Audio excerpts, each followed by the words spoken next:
Now, an animal like a fish, which has fins and scales, is very interesting because somewhere in its life cycle, it is largely herbivorous, even if it is in the younger or larval stages that it is herbivorous.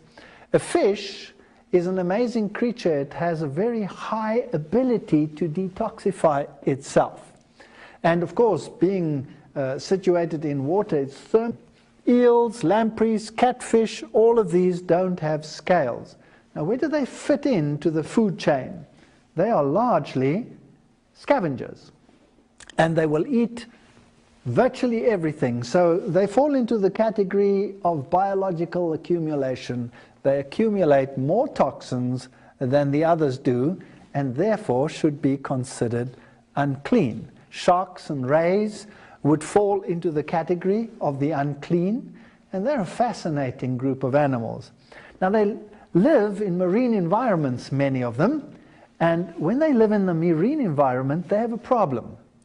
They don't have the ability of the fish that have fins and scales to rid themselves of the salts which constantly move into the body as perfectly as the others do. So these creatures solve their osmotic water problems in a different fashions.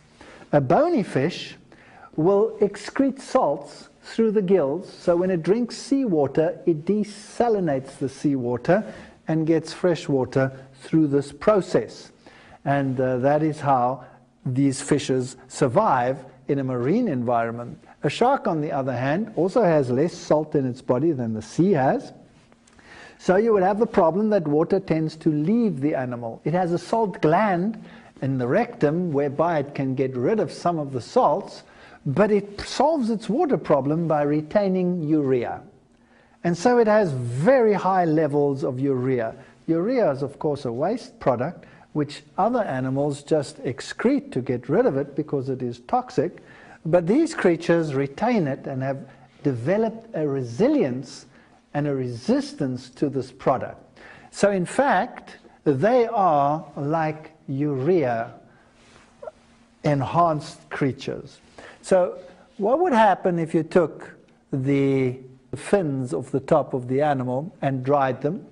Well, what you would get is you would get crystallized urea. And when you make shark fin soup, that's exactly what you have.